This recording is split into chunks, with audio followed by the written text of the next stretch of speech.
ನಮಸ್ತೆ ಸ್ನೇಹಿತರೆ, ಇವತ್ತು ನಾವು ದ್ವಿತೀಯ BA ರಾಜ್ಯಶಾಸ್ತ್ರದಲ್ಲಿ ಒಂದು ಮುಖ್ಯವಾದಂತಹ ಘಟಕವನ್ನು ತಿಳ್ಕೊಳ್ಳುವ.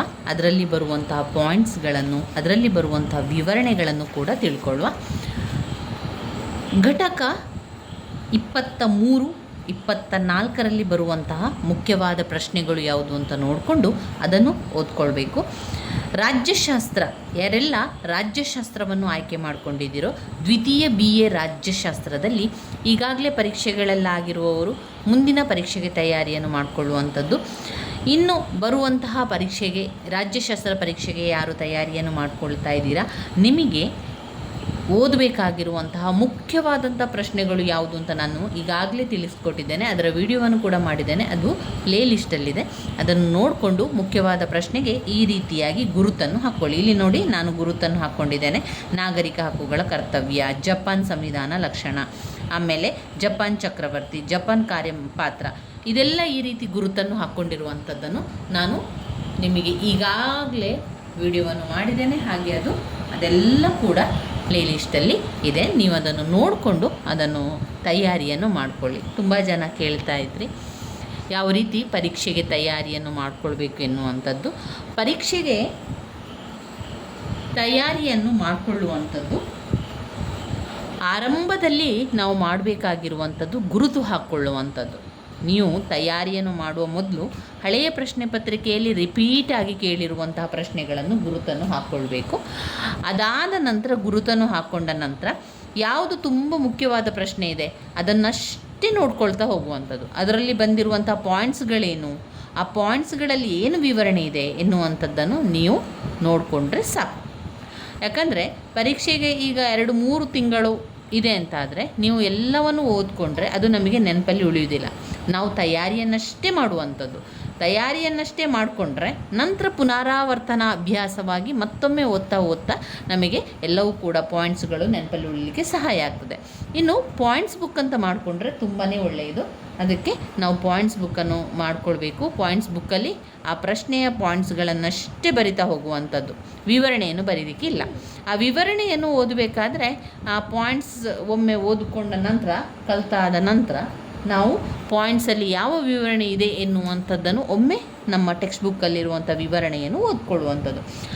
ಆವಾಗ ನಮಗೆ ಪಾಯಿಂಟ್ಸ್ಗಳು ಸರಿಯಾಗಿ ನೆನಪಲ್ಲಿ ಉಳಿಲಿಕ್ಕೆ ಸಹಾಯ ಆಗ್ತದೆ. ನಮ್ಮ ಪಾಯಿಂಟ್ಸ್ ಬುಕ್ಕಲ್ಲಿ ವಿವರಣೆಯನ್ನು ಬರೀಲಿಕ್ಕಿಲ್ಲ, ನಮ್ಮ ಪಾಯಿಂಟ್ಸ್ ಬುಕ್ಕಲ್ಲಿ ಕೇವಲ ಪಾಯಿಂಟ್ಸ್ಗಳನ್ನಷ್ಟೇ ಬರಿತಾ ಹೋಗುವಂಥದ್ದು. ಈಗ ನಾವು ರಾಜ್ಯಶಾಸ್ತ್ರ, ದ್ವಿತೀಯ BA ರಾಜ್ಯಶಾಸ್ತ್ರ ಅಂತ ತಗೊಂಡಾಗ ನೀವು ದ್ವಿತೀಯ BA ರಾಜ್ಯಶಾಸ್ತ್ರದಲ್ಲಿ ಮೊದಲಿಗೆ ಏನು ಮಾಡ್ಕೊಳ್ಳಿ, ನಿಮ್ಮ ಪಾಯಿಂಟ್ಸ್ ಬುಕ್ಕಲ್ಲಿ ಈ ರೀತಿ ಪ್ರಶ್ನೆಗಳನ್ನು ಬರ್ಕೊಳ್ಳಿ, ಮುಖ್ಯವಾದ ಪ್ರಶ್ನೆಗಳನ್ನು ಬರ್ಕೊಳ್ಳಿ. ಅದರಲ್ಲಿ ಒಂದು ಪ್ರಶ್ನೆಯನ್ನು ಹಾಕ್ಕೊಳ್ಳಿ. ಚೀನಾದ ಸಂವಿಧಾನದ ಲಕ್ಷಣ ಇರ್ಬೋದು. ಚೀನಾದ ಸಂವಿಧಾನ, ಸ್ಟೇಟ್ ಕೌನ್ಸಿಲ್ನ ಬಗ್ಗೆ ನಾವು ಬರಿಬೇಕು. ಯಾರೆಲ್ಲ ಇನ್ನೂ ಕೂಡ ಗುರುತನ್ನು ಹಾಕ್ಕೊಳ್ಳಿಲ್ವ, ಇವತ್ತಿನಿಂದ ನಾವು ಗುರುತನ್ನು ಹಾಕುವಂಥ ಕೆಲಸಗಳನ್ನು ಮಾಡುವ. ಹಾಗೆ ಅದರಲ್ಲಿರುವಂಥ ಪಾಯಿಂಟ್ಸ್ಗಳನ್ನು ಕೂಡ ನೋಡಿಕೊಳ್ಳುವ ಸ್ನೇಹಿತರೆ. ಇದರಲ್ಲಿ ಮೊದಲಿಗೆ ನೀವು ಗುರುತನ್ನು ಹಾಕ್ಕೊಳ್ಳಿ. ಚೀನಾ ಸಂವಿಧಾನದ, ಸ್ಟೇಟ್ ಕೌನ್ಸಿಲಿನ ಬಗ್ಗೆ ಇಲ್ಲಿ ಗುರುತನ್ನು ಹಾಕ್ಕೊಳ್ಳಿ. 10 ಅಂಕಕ್ಕೆ ಬಂದಿರುವಂಥ ಪ್ರಶ್ನೆ. ಆಮೇಲೆ ಚೀನಾ ಶಾಸಕಾಂಗ, ರಾಷ್ಟ್ರೀಯ ಜನತಾ ಕಾಂಗ್ರೆಸ್ನ ರಚನೆ 15 ಅಂಕಕ್ಕೆ. ಹಾಗೆಯೇ ರಾಷ್ಟ್ರೀಯ ಜನತಾ ಕಾಂಗ್ರೆಸ್ನ ಅಧಿಕಾರ ಮತ್ತು ಕಾರ್ಯಗಳು, ಚೀನಾದ ಕಮ್ಯುನಿಸ್ಟ್ ಪಕ್ಷ, ಅದು ಕೂಡ 5 ಅಂಕಕ್ಕೆ ಬಂದಿರುವಂಥ ಪ್ರಶ್ನೆ ಅಂತ ಗುರುತನ್ನು ಹಾಕ್ಕೊಳ್ಳಿ. ಇಲ್ಲ, ನಿಮ್ಮಲ್ಲಿ ಟೆಕ್ಸ್ಟ್ ಬುಕ್ಕುಗಳಿಲ್ಲ, ಕೆಲವರಿಗೆ ಟೆಕ್ಸ್ಟ್ ಬುಕ್ಕುಗಳು ಸಿಗಲಿಲ್ಲ. ಆ ಟೆಕ್ಸ್ಟ್ ಬುಕ್ಕುಗಳು ಸಿಗದವರು ನೀವೇನು ಮಾಡಿ, ನಿಮ್ಮ ಪಾಯಿಂಟ್ಸ್ ಬುಕ್ಕಲ್ಲಿ ಪ್ರಶ್ನೆಯನ್ನು ಬರ್ಕೊಳ್ಳಿ. ನಾವು ಈಗ ಓದ್ಕೊಳ್ಳುವಂತಹ, ತಿಳ್ಕೊಳ್ಳುವಂತಹ ಪಾಠದ ಪಾಯಿಂಟ್ಸ್ಗಳನ್ನು ಬರ್ಕೊಳ್ಳಿ. ನಾನು ನಿಮಗೆ ಹೇಳ್ತೇನೆ ಯಾವುದು ಪ್ರಶ್ನೆ ಅಂತ ಹೇಳಿ, ಯಾವ ರೀತಿ ಪ್ರಶ್ನೆಗಳು ಬರ್ತದೆ ಅಂತ ಕೂಡ ನಿಮಗೆ ನಾನು ತಿಳಿಸ್ತಾ ಹೋಗ್ತೇನೆ. ಘಟಕ 23, ಕಮ್ಯುನಿಸ್ಟ್ ಚೀನಾ. ನೋಡಿ, ಚೀನಾದ ಸಂವಿಧಾನದ ಲಕ್ಷಣಗಳು.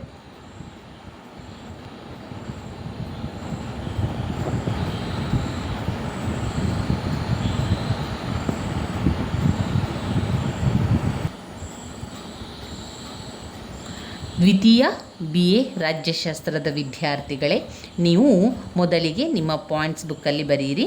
1982ರ ಚೀನಾ ಗಣರಾಜ್ಯದ ಸಂವಿಧಾನದ ಪ್ರಧಾನ ಲಕ್ಷಣಗಳು ಅಂತ ಬರೀರಿ. ಮೊದಲನೆಯ ಪ್ರಶ್ನೆ. ಈಗ ನೀವು ರಾಜ್ಯಶಾಸ್ತ್ರವನ್ನು ಓದ್ತಾ ಇದ್ದೀರಿ, ಈಗ ನೀವು ರಾಜ್ಯಶಾಸ್ತ್ರದ ತಯಾರಿಯನ್ನು ಮಾಡ್ತಾ ಇದ್ದೀರಿ ಅಂತಾದರೆ ಇವತ್ತಿನಿಂದ ನಿಮ್ಮ ತಯಾರಿ ಆರಂಭ ಆಗಲಿ. ನೀವು ಯಾವಾಗ ಈ ವಿಡಿಯೋವನ್ನು ನೋಡಿಕೊಂಡು ತಯಾರಿಯನ್ನು ಆರಂಭಿಸ್ತೀರೋ ಆ ದಿನದಿಂದ ನಿಮ್ಮ ತಯಾರಿಯನ್ನು ಆರಂಭಿಸಿ. ಪ್ರತಿ ದಿವಸ ಈ ರೀತಿ ತಯಾರಿಯನ್ನು ಮಾಡಿಕೊಳ್ಳಿ.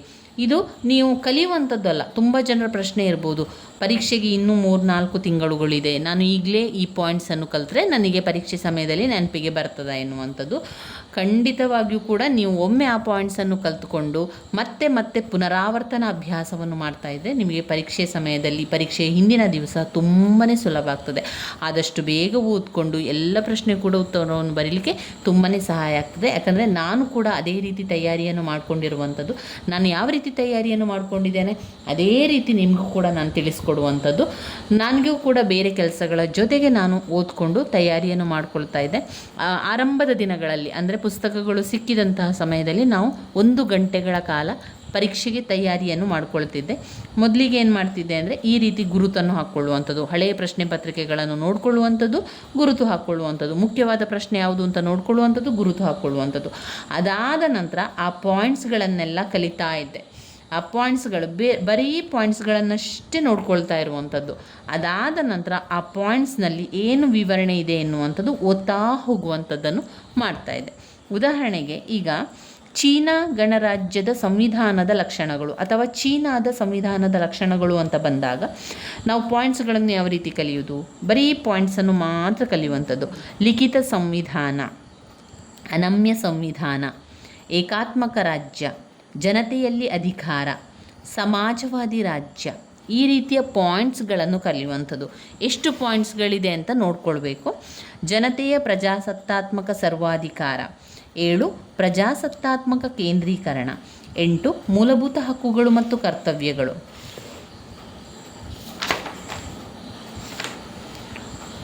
9 ಏಕಸದನ ಶಾಸಕಾಂಗ, 10 ಸ್ಥಾಯಿ ಸಮಿತಿ, 11 ಸಂಸದೀಯ ಪದ್ಧತಿಯ ಸರಕಾರ, 12 ಚುನಾಯಿತ ಹೊಣೆಗಾರಿಕೆ ಉಳ್ಳ ಹಾಗೂ ಸ್ವತಂತ್ರ ಅಸ್ತಿತ್ವರಹಿತ ನ್ಯಾಯಾಂಗ. ಈ 12 ಪಾಯಿಂಟ್ಸ್ಗಳು ಚೀನಾದ ಸಂವಿಧಾನದ ಲಕ್ಷಣಗಳಲ್ಲಿ ಬರ್ತದೆ. ನೀವು ಸಂವಿಧಾನದ ಲಕ್ಷಣಗಳು, ಬೇರೆ ಬೇರೆ ದೇಶದ ಸಂವಿಧಾನದ ಲಕ್ಷಣಗಳನ್ನು ನಾವು ರಾಜ್ಯಶಾಸ್ತ್ರದಲ್ಲಿ ತಿಳ್ಕೊಳ್ಳಿಕ್ಕೆ ಇರುವಂಥದ್ದು. ನಮ್ಮ ಭಾರತ ಸಂವಿಧಾನ ಲಕ್ಷಣಗಳು ನಿಮಗೆ ಸರಿಯಾಗಿ ಬರಬೇಕು. ಅದಾದ ನಂತರ ಇಲ್ಲಿ ನಾವು ಅಮೇರಿಕಾದ ಸಂವಿಧಾನದ ಲಕ್ಷಣಗಳನ್ನು ತಿಳ್ಕೊಳ್ತೇವೆ.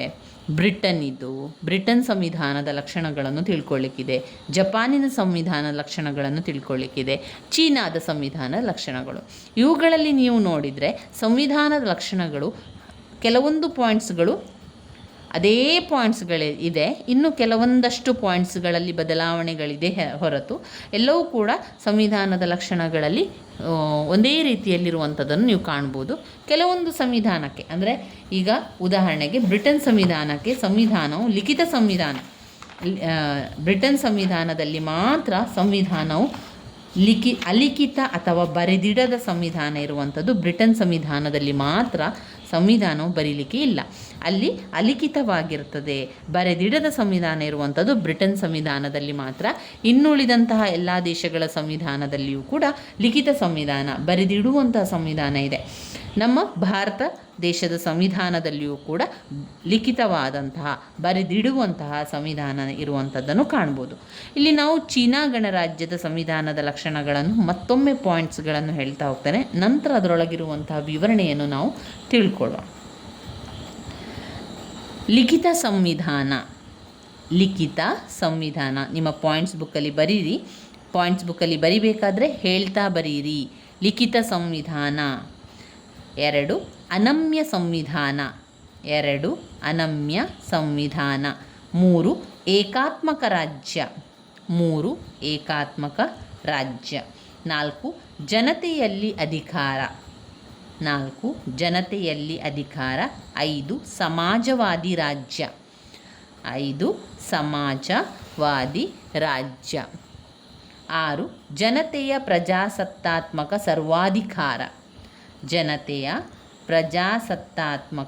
ಸರ್ವಾಧಿಕಾರ. 7 ಪ್ರಜಾಸತ್ತಾತ್ಮಕ ಕೇಂದ್ರೀಕರಣ. ಸತ್ತಾತ್ಮಕ ಕೇಂದ್ರೀಕರಣ. 8 ಮೂಲಭೂತ ಹಕ್ಕುಗಳು ಮತ್ತು ಕರ್ತವ್ಯಗಳು. ಮೂಲಭೂತ ಹಕ್ಕುಗಳು ಮತ್ತು ಕರ್ತವ್ಯಗಳು.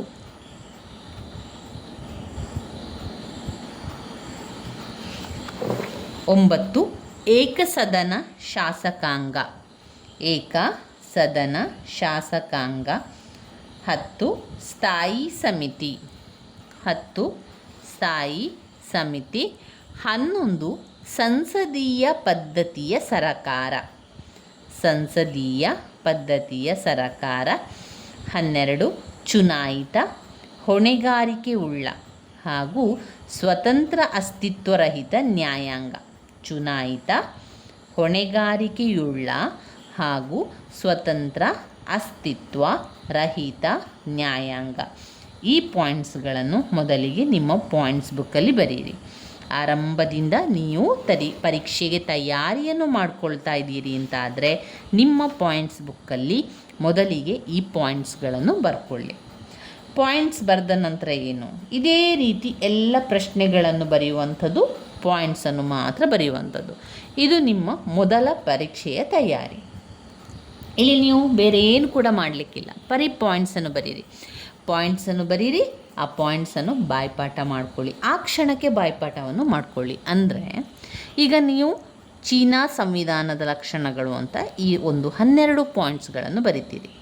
ಆ 12 ಪಾಯಿಂಟ್ಸನ್ನು ಬರೆದ ನಂತರ ಲಿಖಿತ ಸಂವಿಧಾನ, ಇದು ಒಂದು ಲಿಖಿತ ಸಂವಿಧಾನ, 2 ಅನಮ್ಯ ಸಂವಿಧಾನ, ಅನಮ್ಯ ಸಂವಿಧಾನ, ಈ ರೀತಿ 2-3 ಬಾರಿ ಹೇಳಿ ನಂತರ ನೋಡದೆ ಹೇಳಲಿಕ್ಕೆ ಪ್ರಯತ್ನಿಸಿ. ಆ ನೋಡದೆ ಹೇಳಬೇಕಾದ್ರೆ ಆ ಪಾಯಿಂಟ್ಸ್ಗಳು ನಿಮಗೆ ಬರ್ತದೆ ಅಂತಾದರೆ ಆ ಪಾಯಿಂಟ್ಸ್ಗಳು ಯಾವತ್ತೂ ನೆನಪಲ್ಲಿ ಉಳಿತದೆ. ಮತ್ತೊಮ್ಮೆ ಪುನರಾವರ್ತನ ಅಭ್ಯಾಸವನ್ನು ಮಾಡಬೇಕಾದ್ರೆ ಆ ಪಾಯಿಂಟ್ಸ್ಗಳು ನಮಗೆ ನೆನಪಿಗೆ ಬರ್ತದೆ ಮತ್ತು ಓದಲಿಕ್ಕೂ ಕೂಡ ತುಂಬ ಅನುಕೂಲ ಆಗ್ತದೆ. ಈ ಒಂದು ಪಾಯಿಂಟ್ಸ್ಗಳು ನಮಗೆ ಗೊತ್ತಿದೆ ಎನ್ನುವಂಥದ್ದನ್ನು ನಮ್ಮ ಮನಸ್ಸು ತಿಳಿಸ್ತಾನೆ ಇರ್ತದೆ. ಲಿಖಿತ ಸಂವಿಧಾನ ಅಂದರೆ ಏನು? ಚೀನಾ ಸಂವಿಧಾನವು ಬರೆದು ಇಡುವಂತಹ ಸಂವಿಧಾನದಲ್ಲಿ ಒಂದಾಗಿರುವಂಥದ್ದು. 1982ರ ಈ ಸಂವಿಧಾನವು ಅದರಲ್ಲಿ 138 ವಿಧಿಗಳು ಒಳಗೊಂಡಿರುವಂಥದ್ದನ್ನು ಕಾಣ್ಬೋದು. ಈ ಸಂವಿಧಾನಕ್ಕೆ 1988, 1993, 1999 ಮತ್ತು 2004ರ 4 ತಿದ್ದುಪಡಿಗಳನ್ನು ಅದರಲ್ಲಿ ಮಾಡಲಾಗಿದೆ ಎನ್ನುವಂಥದ್ದನ್ನು ತಿಳಿಸ್ತಾರೆ. ಆದ್ದರಿಂದ ಇಲ್ಲಿ ಚೀನಾ ಸಂವಿಧಾನವು ಮೊದಲನೆಯದಾಗಿ ಲಿಖಿತ ಸಂವಿಧಾನವಾಗಿದೆ. 2ನೇ ಪಾಯಿಂಟ್ ಅನಮ್ಯ ಸಂವಿಧಾನ. ಅನಮ್ಯ ಸಂವಿಧಾನ ಅಂದರೆ 1982ರ ಸಂವಿಧಾನವು ಅನಮ್ಯವಾಗಿದೆ. ಯಾವ ಸಂವಿಧಾನಕ್ಕಿಂತ ಹಿಂದಿರುವಂಥ ಸಂವಿಧಾನಕ್ಕಿಂತಲೂ ಈಗ ಅಂದರೆ 1900 ಈಗ ಅಂದರೆ ಮೊದಲು 1982ರ ಸಂವಿಧಾನವು ಅನಮ್ಯವಾಗಿದೆ ಅಂತ ಹೇಳ್ತಾ ಇದ್ದಾರೆ. ಸಂವಿಧಾನದ 64ನೇ ವಿಧಿಯ ಪ್ರಕಾರ 64ನೆಯ ವಿಧಿ ಅಂತ ಹೇಳುವಂಥ ವಿಧಿ ಅಂದರೆ ಈಗ ನಾವು ಸಂವಿಧಾನದಲ್ಲಿ ಇಷ್ಟನೇ ವಿಧಿಯಲ್ಲಿರುವಂಥದ್ದು ಅಂತ ನಾವು ಹೇಳ್ತೇವೆ ನೋಡಿ. ಮೂಲಭೂತ ಹಕ್ಕುಗಳಿದೆ, ಕರ್ತವ್ಯಗಳಿದೆ, ಅದೆಲ್ಲ ವಿಧಿ. 64ನೇ ವಿಧಿಯ ಪ್ರಕಾರ ಸಂವಿಧಾನಕ್ಕೆ ತಿದ್ದುಪಡಿಯನ್ನು ಮಾಡುವಂಥದ್ದು ಸ್ಥಾಯಿ ಸಮಿತಿ ಅಥವಾ ರಾಷ್ಟ್ರೀಯ ಜನತಾ ಕಾಂಗ್ರೆಸ್ 1/5 ಸದಸ್ಯರು ಸೂಚಿಸ್ಬೋದು. ಹಾಗೆಯೇ ಸೂಚಿಸಲ್ಪಟ್ಟಂತಹ ತಿದ್ದುಪಡಿಯು ರಾಷ್ಟ್ರೀಯ ಜನತಾ ಕಾಂಗ್ರೆಸ್ 3/2 ಸದಸ್ಯರು ಅಂಗೀಕರಿಸಿದಾಗ ತಿದ್ದುಪಡಿಯಾಗುತ್ತದೆ. ಆದರೆ ಕಮ್ಯುನಿಸ್ಟ್ ಪಕ್ಷದ ಪ್ರಾಬಲ್ಯದಿಂದಾಗಿ ತಿದ್ದುಪಡಿಗೆ ಅಂತಹ ಬಹುಮತದ ಬೆಂಬಲ ಪೂರ್ವ ನಿರ್ಧಾರವಾಗಿರುತ್ತದೆ. ಇಲ್ಲಿ ಚೀನಾದ ಸಂವಿಧಾನವನ್ನು ಅನಮ್ಯ ಸಂವಿಧಾನವಾಗಿದೆ ಅಂತ ತಿಳಿಸ್ತಾರೆ. ಯಾಕಂದರೆ ಈ ಸಮಿತಿಯು ಸಂವಿಧಾನಕ್ಕೆ ತಿದ್ದುಪಡಿಯನ್ನು ಸ್ಥಾಯಿ ಸಮಿತಿ ಅಥವಾ ರಾಷ್ಟ್ರೀಯ ಜನತಾ ಕಾಂಗ್ರೆಸ್ 1/5 ಸದಸ್ಯರದನ್ನು ಸೂಚಿಸ್ಬೋದು. ಹಾಗೆ ಸೂಚಿಸಲ್ಪಟ್ಟಂತಹ ತಿದ್ದುಪಡಿಯ ಒಂದು ರಾಷ್ಟ್ರೀಯ ಜನತಾ ಕಾಂಗ್ರೆಸ್ಸಿನ 3/2 ಸದಸ್ಯರು ಅಂಗೀಕರಿಸಿದಾಗ ಅದು ತಿದ್ದುಪಡಿಯಾಗುವಂಥದ್ದು. ಇದಕ್ಕೆ ಅವರು ಅನಮ್ಯವಾದ ಸಂವಿಧಾನ ಅಂತ ಹೇಳ್ತಾರೆ. 3ನೇದು ಏಕಾತ್ಮಕ ರಾಜ್ಯ.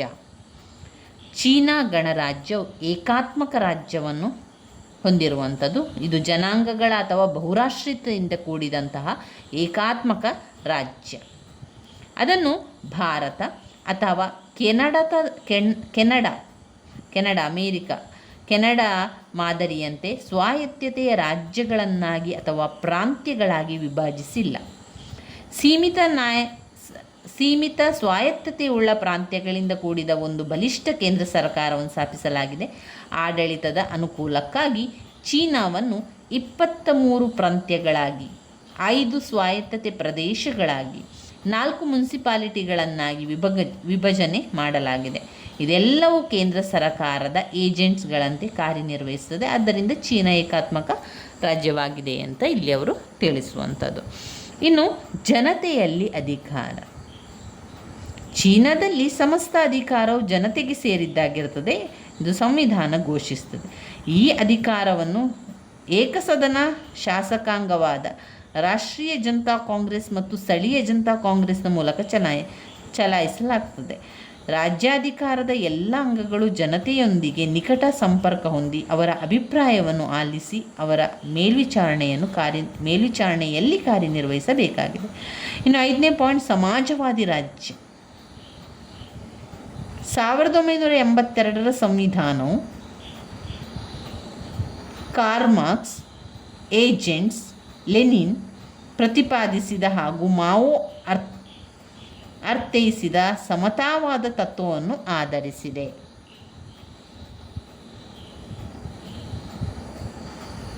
ಇನ್ನು ಶ್ರಮಿಕ ವರ್ಗದ ಮುಂದಾಳತ್ವ, ಶ್ರಮಿಕ ವರ್ಗ ಹಾಗೂ ರೈತರ ಮೈತ್ರಿಯ ತಳಹದಿ ಕೂಡ ಇದೆ. ಉತ್ಪಾದನೆಯ ಸಾಧನಗಳ ರಾಜ್ಯ ನಿಯಂತ್ರಣದಲ್ಲಿ ಪುನರ್ವಿಶ್ವಾಸ ವ್ಯಕ್ತಪಡಿಸಿದೆ. ಇದು ಸಮಾಜವಾದಿ ರಾಜ್ಯ. ಪಾಯಿಂಟ್ ನಂಬರ್ 5, ಸಮಾಜವಾದಿ ರಾಜ್ಯ. ಮತ್ತೊಮ್ಮೆ ಪಾಯಿಂಟ್ಸ್ಗಳನ್ನು ಹೇಳುವ, ಇನ್ನೂ ಕೂಡ ಪಾಯಿಂಟ್ಸ್ಗಳಿದೆ. ಒಂದು, ಲಿಖಿತ ಸಂವಿಧಾನ, ಅನಮ್ಯ ಸಂವಿಧಾನ, ಏಕಾತ್ಮಕ ರಾಜ್ಯ, ಜನತೆಯಲ್ಲಿ ಅಧಿಕಾರ, ಸಮಾಜವಾದಿ ರಾಜ್ಯ. ಇನ್ನು 6ನೇ ಪಾಯಿಂಟ್, ಜನತೆಯ ಪ್ರಜಾಸತ್ತಾತ್ಮಕ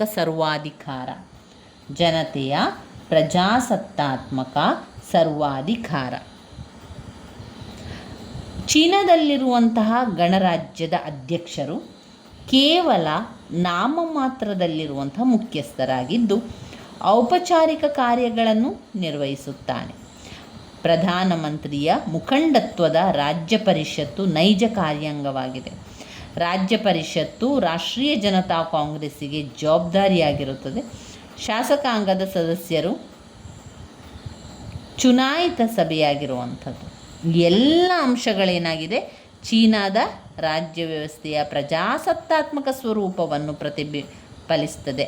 ಆದರೆ ರಾಜ್ಯ ಪರಿಷತ್ತು, ಮಂತ್ರಿಮಂಡಲವು ಕಮ್ಯುನಿಸ್ಟ್ ಪಕ್ಷದ ಮಾರ್ಗದರ್ಶನದಲ್ಲಿ ಕಾರ್ಯನಿರ್ವಹಿಸುತ್ತಿರುವುದರಿಂದ ಸರ್ವಾಧಿಕಾರದ ಲಕ್ಷಣವನ್ನು ಸೂಚಿಸುತ್ತದೆ. ಕಮ್ಯುನಿಸ್ಟ್ ಪಕ್ಷದ ಅಧ್ಯಕ್ಷರು ಹತೋಟಿಯನ್ನು ಹೊಂದಿರುತ್ತಾರೆ. ಕಮ್ಯುನಿಸ್ಟ್ ಪಕ್ಷ ಅದರ ಅತ್ಯುನ್ನತ ನಾಯಕತ್ವವು ದೇಶವನ್ನು ನಿರ್ದಯವಾಗಿ ಆಳ್ವಿಕೆಯನ್ನು ನಡೆಸುತ್ತದೆ. ಇದು ಜನತೆಯ ಪ್ರಜಾಸತ್ತಾತ್ಮಕ ಸರ್ವಾಧಿಕಾರ. 7, ಪ್ರಜಾಸತ್ತಾತ್ಮಕ ಕೇಂದ್ರೀಕರಣ ಎನ್ನುವಂಥದ್ದು ಚೀನಾದಲ್ಲಿ ಪ್ರಜಾಪ್ರಭುತ್ವವು ಅಲ್ಪ ಪ್ರಮಾಣದಲ್ಲಿದೆ. ಹಾಗೆಯೇ ಅದು ಕೇಂದ್ರೀಕರಣ ಕಂಡುಬರುವಂಥದ್ದು ಅಧಿಕ ಪ್ರಮಾಣದಲ್ಲಿ ಕೇಂದ್ರೀಕರಣ ಕಂಡುಬರುವಂಥದ್ದು, ಹಾಗೆ ಅಲ್ಪ ಪ್ರಮಾಣದ ಪ್ರಜಾಪ್ರಭುತ್ವವನ್ನು ಹೊಂದಿರುವಂಥದ್ದು. ರಾಷ್ಟ್ರೀಯ ಜನತಾ ಕಾಂಗ್ರೆಸ್ಸಿನ ಚುನಾವಣೆ ಹಾಗೂ ರಾಜ್ಯಾಧಿಕಾರದ ಇತರ ಅಂಗಗಳ ಚುನಾವಣೆಯಲ್ಲಿ ಜನತೆಯು ಭಾಗವಹಿಸುವುದು, ಜವಾಬ್ದಾರಿಯ ತತ್ವದ ಅಳವಡಿಕೆ ಮುಂತಾದ ಅಂಶಗಳು ಪ್ರಜಾಪ್ರಭುತ್ವದ ಸ್ವರೂಪದ ಸಂಕೇತವಾಗಿದೆ. ಆದರೆ ಕೇಂದ್ರೀಕರಣ ತತ್ವ ಹೆಚ್ಚಾಗಿ ಕಂಡುಬರುತ್ತಾ ಇದೆ. ಸರಕಾರದ ಎಲ್ಲ ರೀತಿ ಧೋರಣೆಗಳನ್ನು ರೂಪಿಸುವ ಹಾಗೂ ಅವುಗಳ ಅನುಷ್ಠಾನದ ಮೇಲ್ವಿಚಾರಣೆ ಮುಂತಾದವುಗಳನ್ನು ರಾಷ್ಟ್ರೀಯ ಜನತಾ ಕಾಂಗ್ರೆಸ್ಸಿನ ಸ್ಥಾಯಿ ಸಮಿತಿ ಮತ್ತು ರಾಜ್ಯ ಪರಿಷತ್ತಿನಲ್ಲಿನ ಕೇಂದ್ರೀಕೃತವಾಗಿರುವುದು ಕಂಡುಬರುತ್ತದೆ.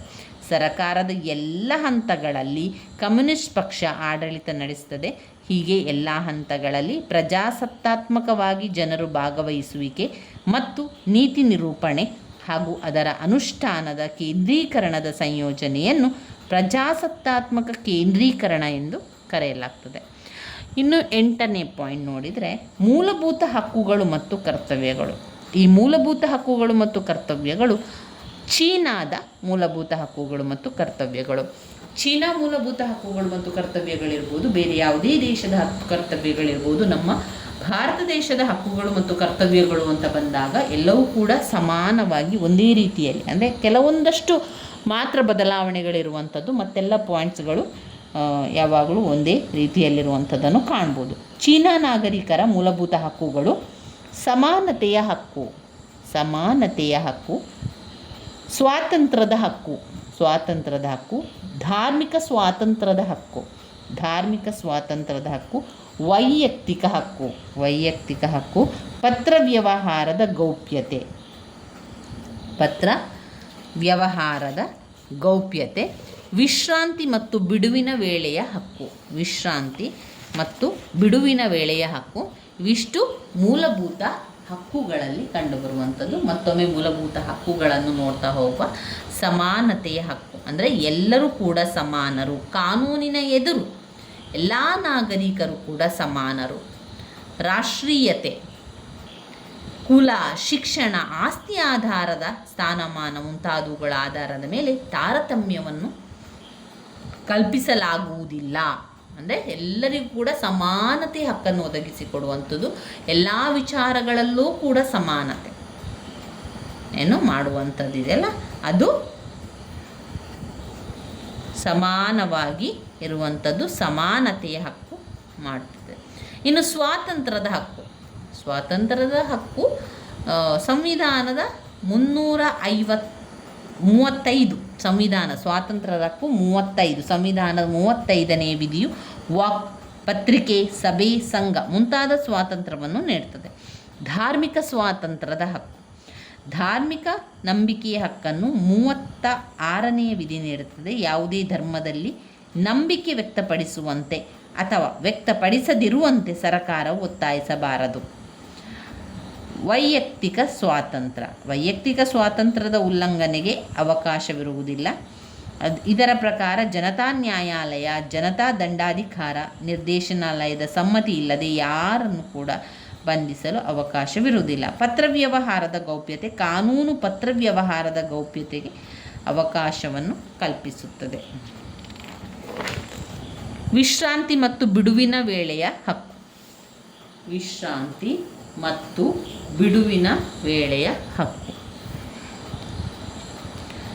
ಶ್ರಮಿಕರ ವಿಶ್ರಾಂತಿಗೆ, ಮನೋರಂಜನೆಗಳಿಗೆ ಸೌಲಭ್ಯಗಳಿರುವಂತೆ ಸರಕಾರವು ನೋಡುತ್ತದೆ.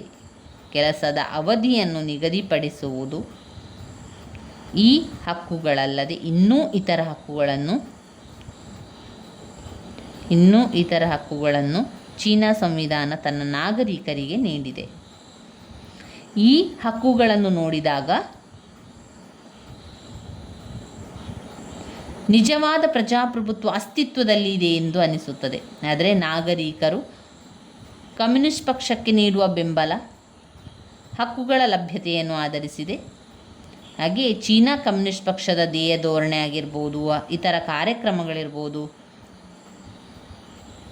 ಕಾರ್ಯಕ್ರಮಗಳನ್ನೆಲ್ಲ ಪ್ರಾಮಾಣಿಕವಾಗಿ ಅನುಸರಿಸುವ ನಾಗರಿಕರು ಮಾತ್ರ ಹಕ್ಕುಗಳನ್ನು ಹೊಂದಲು ಅರ್ಹರು. ಸಂವಿಧಾನ ನೀಡಿರುವ ಹಕ್ಕುಗಳು ನ್ಯಾಯರಹಿತ ಹಕ್ಕುಗಳಲ್ಲ, ನ್ಯಾಯರಕ್ಷಿತ ಹಕ್ಕುಗಳಲ್ಲ. ಹಕ್ಕುಗಳು ಉಲ್ಲಂಘನೆಯಾದಾಗ ಪೌರರು ಅವುಗಳ ರಕ್ಷಣೆಗಾಗಿ ನ್ಯಾಯಾಲಯ ಸಹಾಯ ಕೇಳಬಹುದು.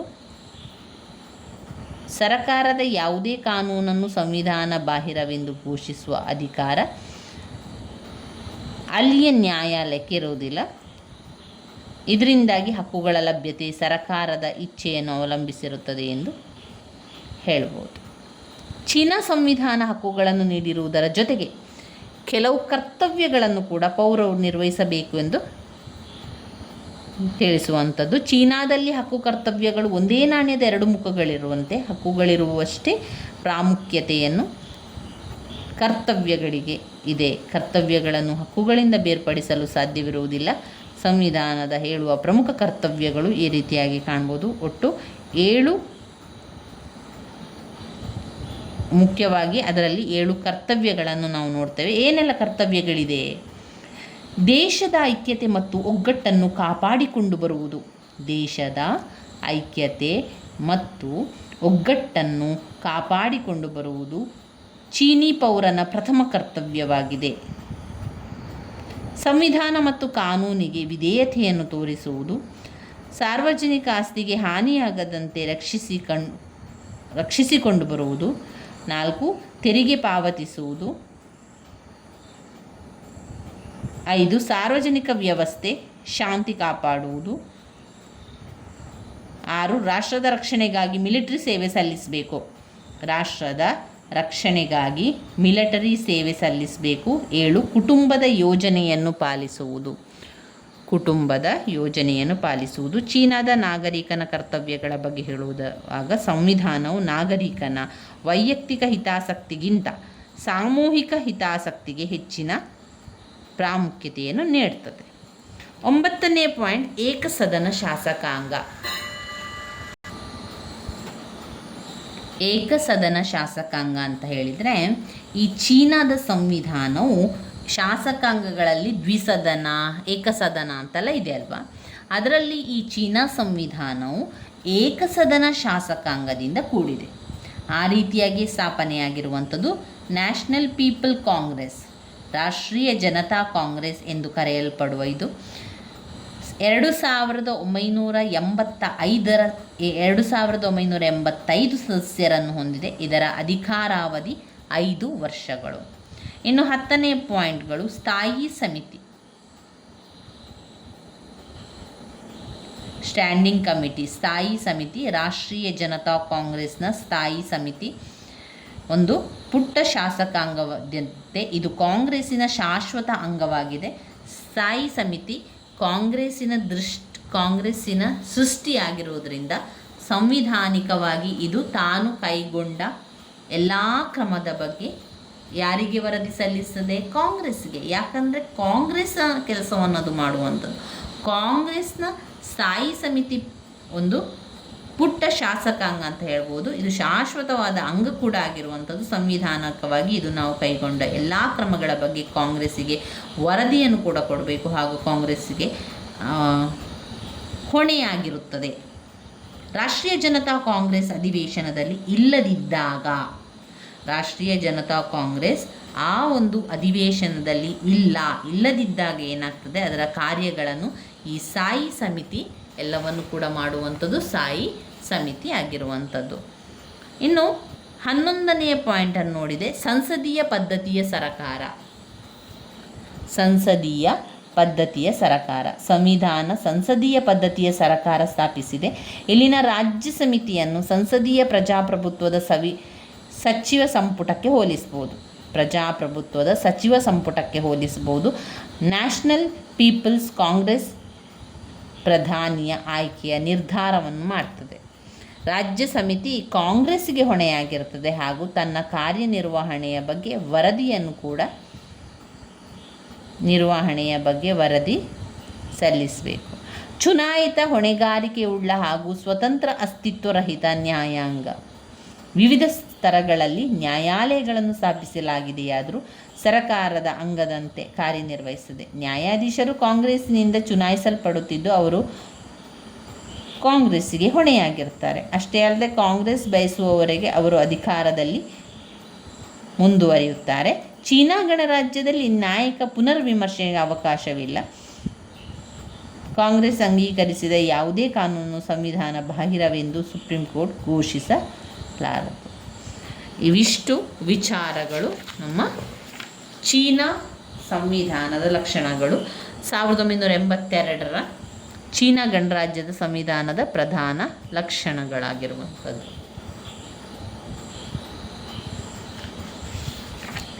ಇನ್ನು ನಾವು ಇದರಲ್ಲಿ ಯಾವುದನ್ನು ಓದ್ಕೊಳ್ಳಿಕ್ಕಿದೆ ಅಂತ ಹೇಳಿದರೆ, ರಾಜ್ಯ ಪರಿಷತ್ತಿನ ಕಾರ್ಯಗಳನ್ನು ಒಮ್ಮೆ ನೋಡಿಕೊಳ್ಳುವ. ಒಟ್ಟು 14 ಪಾಯಿಂಟ್ಸ್ಗಳಿದೆ. ರಾಜ್ಯ ಪರಿಷತ್ತಿನ ಕಾರ್ಯಗಳು.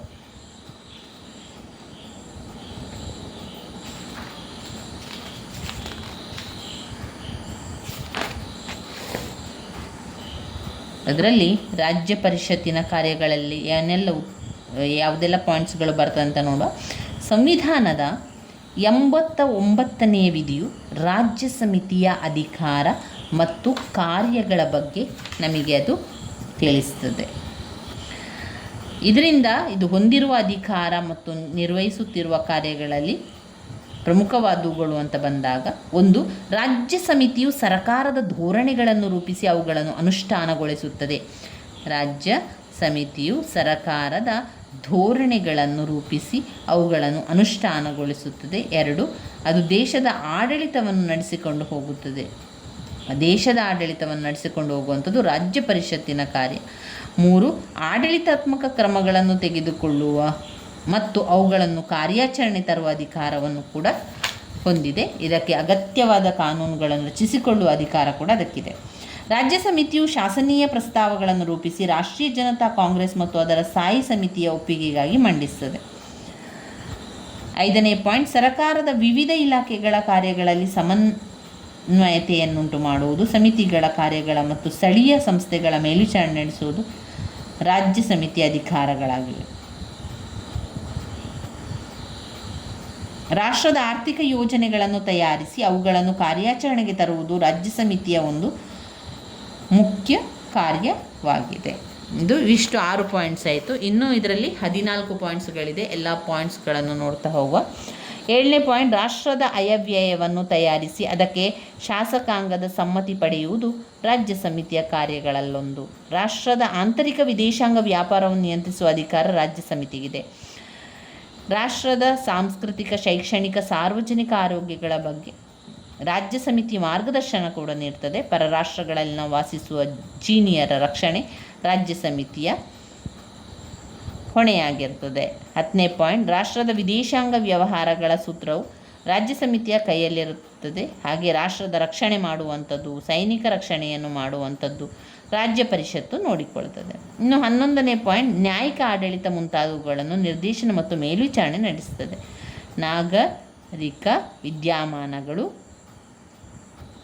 ನ್ಯಾಯಿಕ ಆಡಳಿತ ಮುಂತಾದವುಗಳನ್ನು ನಿರ್ದೇಶಕ ಮತ್ತು ಮೇಲ್ವಿಚಾರಣೆ ನಡೆಸುತ್ತದೆ. ವಿಭಿನ್ನ ಆಡಳಿತ ಅಂಗಗಳ ಗಾತ್ರ ನಿರ್ಧರಿಸುವುದು, ಆಡಳಿತ ಸಿಬ್ಬಂದಿಯ ತರಬೇತಿ ಬಗ್ಗೆ ಸೂಕ್ತ ವ್ಯವಸ್ಥೆ ಮಾಡುವುದು ಇವರ ಕರ್ತವ್ಯವಾಗಿದೆ. ಇನ್ನು 13ನೇ ಪಾಯಿಂಟ್, ಪ್ರಾಂತ್ಯಗಳು, ಸ್ವಾಯತ್ತ ಪ್ರದೇಶಗಳು, ಮುನ್ಸಿಪಲ್ ಪ್ರದೇಶಗಳಲ್ಲಿ ಮಾರ್ಷಲ್ ಕಾನೂನು ಜಾರಿಗೊಳಿಸುವ ಬಗ್ಗೆ ಕೂಡ ತೀರ್ಮಾನಿಸುತ್ತದೆ. ರಾಷ್ಟ್ರೀಯ ಕಾಂಗ್ರೆಸ್ ಮತ್ತು ಅದರ ಸ್ಥಾಯಿ ಸಮಿತಿ ನೀಡಿದ್ದನ್ನು ಇತರ ಕಾರ್ಯಗಳನ್ನು ರಾಜ್ಯ ಸಮಿತಿ ನೆರವೇರಿಸುತ್ತದೆ. ಇನ್ನು ರಾಜ್ಯ ಸಮಿತಿಯು ಕಾಲಕಾಲಕ್ಕೆ ಆಡಳಿತಕ್ಕೆ ಸಂಬಂಧಪಟ್ಟ ವಿವರಗಳನ್ನು ರಾಷ್ಟ್ರೀಯ ಜನತಾ ಕಾಂಗ್ರೆಸ್ಸಿಗೆ ನೀಡಬೇಕಾಗುತ್ತದೆ.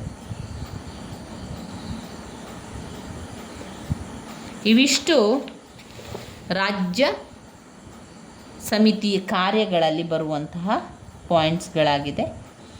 ರಾಜ್ಯ ಪರಿಷತ್ತು ಅಥವಾ ರಾಜ್ಯ ಸಮಿತಿಯು ಚೀನಾ ಗಣರಾಜ್ಯದ ಅತ್ಯುನ್ನತ ಕಾರ್ಯಾಂಗ ಮಂಡಳಿ. ಚೀನಾ ಗಣರಾಜ್ಯದ ಅತ್ಯುನ್ನತ ಕಾರ್ಯಾಂಗ ಮಂಡಳಿಯಾಗಿರುವಂಥದ್ದು. ಇದರಲ್ಲಿ ರಾಜ್ಯ ಪರಿಷತ್ತಿನ ಕಾರ್ಯಗಳ ಬಗ್ಗೆ ನಾವೀಗ 14 ಪಾಯಿಂಟ್ಸ್ಗಳನ್ನು ತಿಳ್ಕೊಂಡೆವು. ಆ ಪಾಯಿಂಟ್ಸ್ಗಳನ್ನು ಬರ್ಕೊಳ್ಳಿ. ಇದಾದ ನಂತರ ನಾವು ಓದ್ಕೊಳ್ಬೇಕಾಗಿರುವಂಥದ್ದು ಪ್ರಧಾನಮಂತ್ರಿ, ಚೀನಾದ ಪ್ರಧಾನಮಂತ್ರಿ ಪ್ರೀಮಿಯರ್, ಚೀನಾದ ಪ್ರಧಾನಮಂತ್ರಿಯ ಹೆಸರನ್ನು ರಾಷ್ಟ್ರೀಯ ಜನತಾ ಕಾಂಗ್ರೆಸ್ ಅಧ್ಯಕ್ಷರು ಸೂಚಿಸುತ್ತಾರೆ. ರಾಷ್ಟ್ರೀಯ ಜನತಾ ಕಾಂಗ್ರೆಸ್ಸಿನ ಅಧ್ಯಕ್ಷರು. ಅನಂತರ ರಾಷ್ಟ್ರೀಯ ಕಾಂಗ್ರೆಸ್ ಸಮ್ಮತಿಸುತ್ತದೆ. ಅಂತಿಮವಾಗಿ ಆತನನ್ನು ಚೀನಾದ ಗಣರಾಜ್ಯದ ಅಧ್ಯಕ್ಷ ಪ್ರಧಾನಿಯನ್ನಾಗಿ ನೇಮಕ ಮಾಡ್ತಾರೆ. ಆದರೆ ವಾಸ್ತವಿಕವಾಗಿ ನೋಡಿದರೆ ಪ್ರಧಾನಿಯನ್ನು ಆಯ್ಕೆ ಯಾರು ಮಾಡ್ತಾರೆ? ಪ್ರಧಾನಿಯನ್ನು ಯಾರು ಆಯ್ಕೆ ಮಾಡಬೇಕೆಂಬುದನ್ನು ಕಮ್ಯುನಿಸ್ಟ್ ಪಕ್ಷದ ನಾಯಕರು ಕಮ್ಯುನಿಸ್ಟ್ ಪಕ್ಷದ ನಾಯಕತ್ವ ನಿರ್ಧರಿಸುತ್ತದೆ. ಪ್ರಧಾನಮಂತ್ರಿಯನ್ನು ವಜಾ ಮಾಡುವ ಬಗ್ಗೆ ಪ್ರಧಾನಮಂತ್ರಿಯನ್ನು ವಜಾ ಮಾಡುವ ಬಗ್ಗೆ ರಾಷ್ಟ್ರೀಯ ಕಾಂಗ್ರೆಸ್ ತೀರ್ಮಾನಿಸುತ್ತದೆ. ಅದರ ತೀರ್ಮಾನವನ್ನು ಚೀನಾದ ಅಧ್ಯಕ್ಷರು ಕಾರ್ಯಗತಗೊಳಿಸುತ್ತಾರೆ. ಪ್ರಧಾನಮಂತ್ರಿಯನ್ನು 5 ವರ್ಷಗಳ ಅವಧಿಗೆ ನೇಮಕ ಮಾಡಲಾಗುವಂಥದ್ದು. ಪ್ರಸ್ತುತ ಸಂವಿಧಾನದ ಪ್ರಕಾರ ಪ್ರಧಾನಿ ಮತ್ತು ಇತರ ಮಂತ್ರಿಗಳು 2 ಅವಧಿಗಿಂತ ಹೆಚ್ಚು ನೇಮಕ ಮಾಡುವಂತಿಲ್ಲ. ಆದರೆ ಪ್ರಧಾನಮಂತ್ರಿಯನ್ನು 10 ವರ್ಷಗಳಿಗಿಂತ ಹೆಚ್ಚು ಅವಧಿಗೆ ಹುದ್ದೆಯನ್ನು ಹೊಂದುವಂತಿಲ್ಲ. ಇನ್ನು ಚೀನಾದ ಪ್ರಧಾನಮಂತ್ರಿಯ ಕಾರ್ಯಗಳು ಮತ್ತು ಪಾತ್ರಗಳು. ಇದರಲ್ಲಿ ಬರುವಂಥದ್ದು, ಚೀನಾದ ಪ್ರಧಾನಮಂತ್ರಿಯು ರಾಜ್ಯ ಸಮಿತಿಯ ಮುಖ್ಯಸ್ಥನಾಗಿರುವುದರಿಂದ ಸರಕಾರದ ಮುಖ್ಯಸ್ಥನು ಕೂಡ ಆಗಿದ್ದಾನೆ. 2 ಉಪ ಪ್ರಧಾನಮಂತ್ರಿಗಳು ಮತ್ತು ಇತರ ರಾಜ್ಯ ಕೌನ್ಸಿಲರುಗಳ ಸಹಾಯದೊಂದಿಗೆ ಪ್ರಧಾನಮಂತ್ರಿಯು ರಾಜ್ಯ ಸಮಿತಿಯ ಕಾರ್ಯಗಳನ್ನು ನಿರ್ದೇಶಿಸುತ್ತಾನೆ. ಆತನು ಮುಖ್ಯ ಸಂಯೋಜನಾಧಿಕಾರಿಯಾಗಿದ್ದು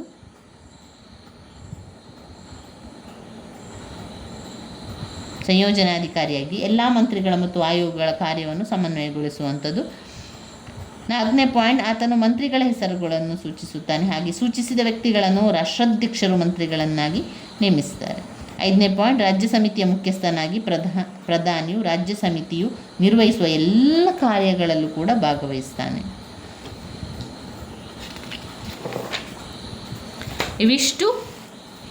ಇವಿಷ್ಟು ಪಾಯಿಂಟ್ಸ್ಗಳು ಚೀನಾದ ಪ್ರಧಾನಮಂತ್ರಿಯ ನೇಮಕಾತಿ ಮತ್ತು ಅಧಿಕಾರಾವಧಿಗಳಲ್ಲಿ ಬರ್ತದೆ. ಅಲ್ಲಿ ನಾವು ನೇಮಕಾತಿಯನ್ನು ಎಷ್ಟು ವರ್ಷಗಳ ಕಾಲ ಅಂತ ಓದ್ಕೊಳ್ಳಿಲ್ಲ. ಪ್ರಧಾನಮಂತ್ರಿಯು 5 ವರ್ಷಗಳ ಕಾಲ ನೇಮಕ ಮಾಡಲಾಗ್ತದೆ. ಪ್ರಸ್ತುತ ಸಂವಿಧಾನದ ಪ್ರಕಾರ ಪ್ರಧಾನಿ ಮತ್ತು ಇತರ ಮಂತ್ರಿಗಳು 2 ಅವಧಿಗಿಂತ ಹೆಚ್ಚು ನೇಮಕ ಮಾಡುವಂತಿಲ್ಲ. ಅಂದರೆ ಪ್ರಧಾನಮಂತ್ರಿಯನ್ನು 10 ವರ್ಷಗಳಿಗಿಂತ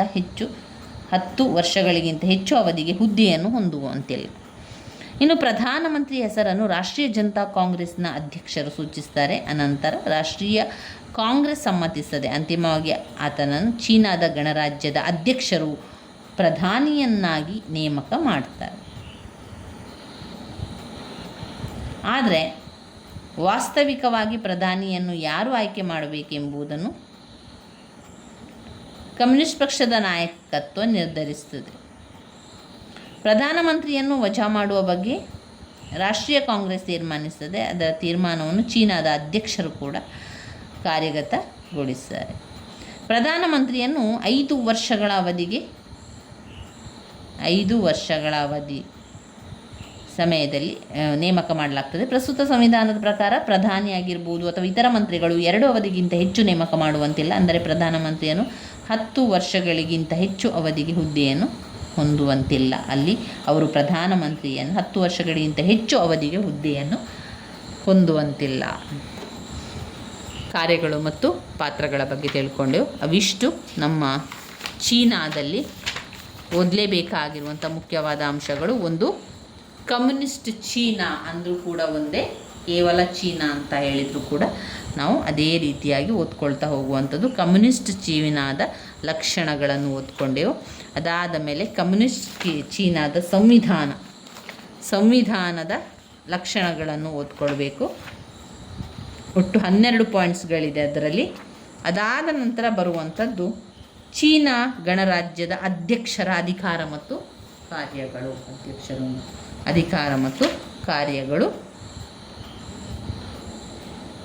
ಹಾಗೆಯೇ ರಾಜ್ಯ ಪರಿಷತ್ತಿನ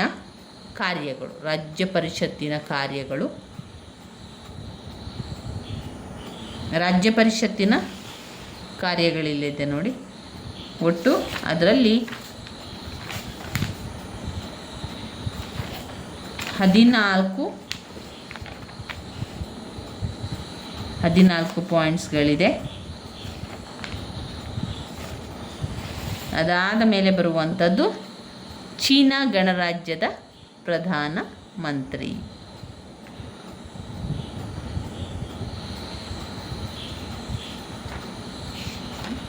ಇನ್ನು ನಾವು ನೋಡುವುದಾದರೆ ಇನ್ನು ಬರುವಂತಹ ವೆರಿ ವೆರಿ ಇಂಪಾರ್ಟೆಂಟ್ ಆಗಿರುವಂಥ ಪ್ರಶ್ನೆಗಳು ರಾಷ್ಟ್ರೀಯ ಜನತಾ ಕಾಂಗ್ರೆಸ್, ಆಮೇಲೆ ರಾಷ್ಟ್ರೀಯ ಜನತಾ ಕಾಂಗ್ರೆಸ್ನ ಅಧಿಕಾರ ಮತ್ತು ಕಾರ್ಯಗಳು,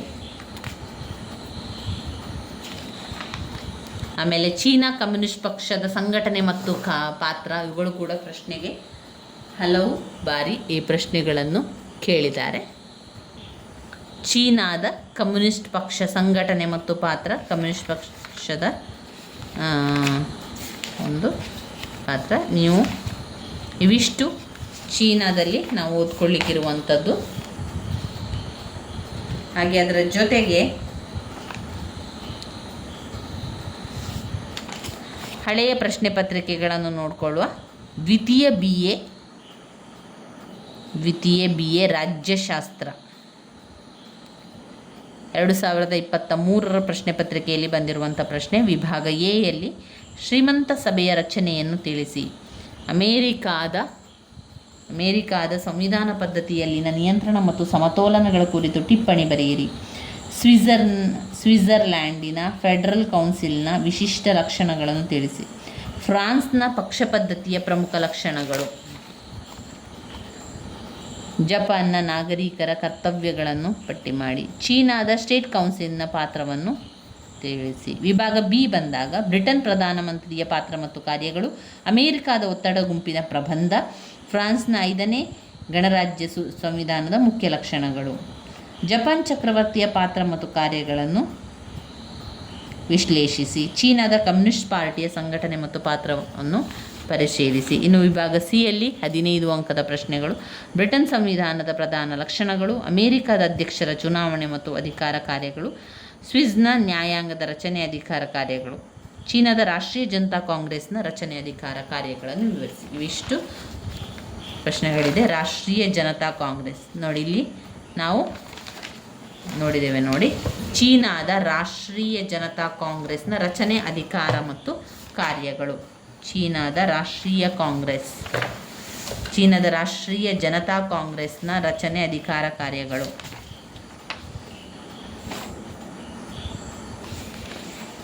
ಅಧಿಕಾರ ಮತ್ತು ಕಾರ್ಯಗಳು ಇಲ್ಲಿದೆ. ಅದನ್ನು ನಾವು ಮುಂದಿನ ವಿಡಿಯೋದಲ್ಲಿ ತಿಳ್ಕೊಳ್ಳುವ. ಇವುಗಳನ್ನಷ್ಟನ್ನು ಕಲಿತ್ಕೊಂಡು ನಂತರ ಮುಂದಿನ ಪುನರಾವರ್ತನ ಅಭ್ಯಾಸವನ್ನು ಮಾಡಬೇಕು. ಮೊದಲಿಗೆ ಈ ರೀತಿ ಪಾಯಿಂಟ್ಸನ್ನು ಬರ್ಕೊಂಡು ಪಾಯಿಂಟ್ಸನ್ನು ಕಲಿತ ನಂತರ ನಾವು ಪಾಯಿಂಟ್ಸನ್ನೆಲ್ಲ ಕಲಿತ ನಂತರ ಅವುಗಳು ಯಾವುದು ಬರ್ತದೆ ಎನ್ನುವಂಥದ್ದನ್ನು ನೋಡಿಕೊಳ್ಳುವಂಥದ್ದು. ಬ್ಲಾಕ್ 4ರಲ್ಲಿ ಬರ್ತದೆ ಅದು ನೋಡಿ. ಚೀನಾ ರಾಷ್ಟ್ರೀಯ ಜನತಾ ಕಾಂಗ್ರೆಸ್ನ ರಚನೆ ಅಧಿಕಾರ ಕಾರ್ಯಗಳು ಬ್ಲಾಕ್ 4ರಲ್ಲಿ ಬರುವಂತಹ ಪ್ರಶ್ನೆಗಳಾಗಿದೆ.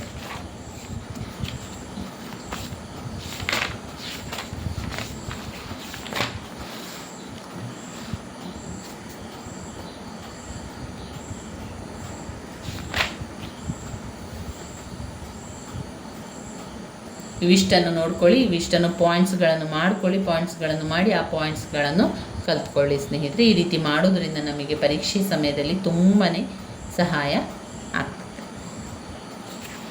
ನನ್ನ ವೀಡಿಯೋಸ್ ಎಲ್ಲ ನಿಮಗೆ ಇಷ್ಟ ಆಗಿದರೆ ಲೈಕ್ ಕೊಡಿ, ಶೇರ್ ಮಾಡಿ, ಸಬ್ಸ್ಕ್ರೈಬ್ ಮಾಡಲಿಕ್ಕೆ ಮರಿಬೇಡಿ ಸ್ನೇಹಿತರೆ. ಧನ್ಯವಾದಗಳು.